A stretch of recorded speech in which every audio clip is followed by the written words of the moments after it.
জমাকৃত ট্যাক্সের এককালীন সংগ্রাম সংগ্রাম নতুন গাড়ি সংখ্যা বৃদ্ধি করতে হবে। পুনর্জীবিত করতে নতুন গাড়ি সংখ্যা।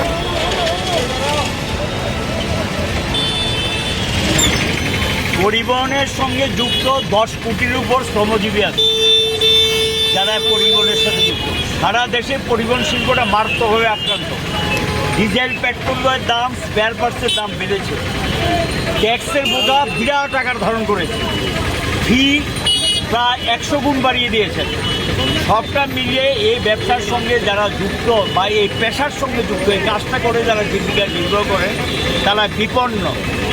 আমাদের রাজ্যে লক্ষ্য করে এলো বিজেপি সরকার ক্ষমতা আসার পর তারা ফি সহ সমস্ত কিছু বাড়িয়ে দিয়েছে এবং লক্ষ্য করা গেছে যে এখানে বিমা প্রিমিয়াম প্রায় 200 গুণ বাড়িয়েছেন বিমার প্রিমিয়াম। তো এই অবস্থাতে তাদের পোষায় না।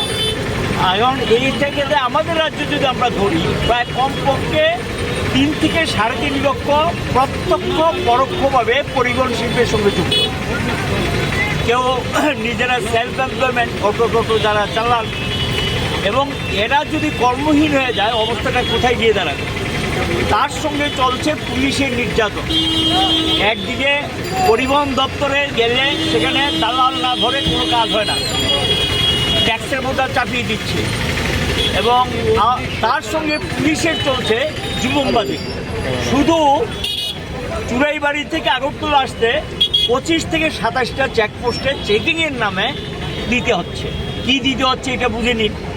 এবং দিতে হচ্ছে মানে সেখানে কাগজপত্র সব ঠিক থাকলেও আমাদেরকে দিয়ে দেওয়া, এটা না দিলেই তার গাড়িটা আটকে রাখে। হয়রানি চূড়ান্ত পর্যায়ে গেছে। একটা ট্রাকের ড্রাইভার বোম্বে থেকে মাল নিয়ে আসে, কাশ্মীর থেকে নিয়ে আসে, পাঞ্জাব থেকে নিয়ে আসে। এত জায়গায় যদি তাকে হয়রানি করা হয় চেকিংয়ের নামে, এটা কি হচ্ছে? এই অরাজকতা চলবে? এটা তো চলতে পারে না।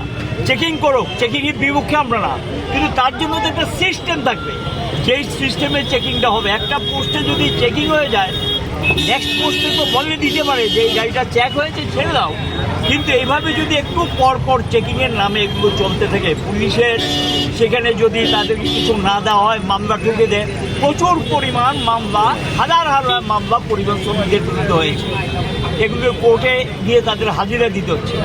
আরেকটা আমাদের রাজ্যে সহ ভারতবর্ষে বিভিন্ন জায়গায় নতুন করে যেটা শুরু হয়েছে, নতুন মানে এটা আগেও চলছিল, এখন যেটা ভয়ঙ্কর রূপ নিয়েছে, নেশা জাতীয় দ্রব্য গাড়ির মধ্যে ঢুকিয়ে দিচ্ছে। মালিক জানে কি ঢুকিয়ে দিচ্ছে। ধরা পড়ছে কে? ড্রাইভার। অ্যারেস্টে ড্রাইভার, জেলে কে? ড্রাইভার। অথচ মূল মালিক যে নেশাদ্রব্য পাচার করছে তাকে কিন্তু গ্রেপ্তার করা হয় না, তাকে ধরা হয় না।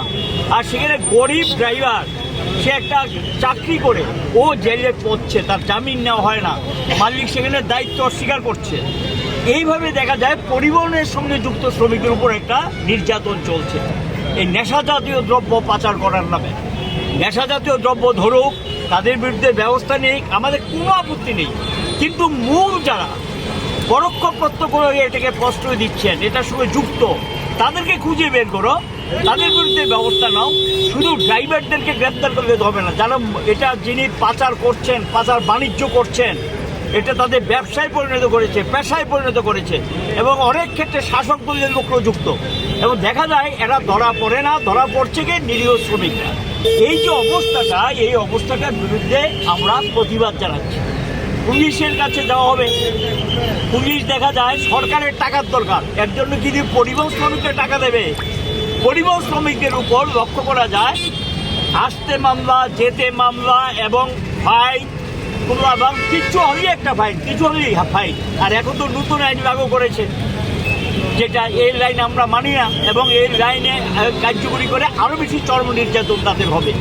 এই ফাইন দিতে দিতে তাদের ব্যবসা বাণিজ্য সব লাঠে উঠেছে, কর্মহীন হয়ে গেছে বিরাট অংশের শ্রমিক ত্রিপুরাজ্যে।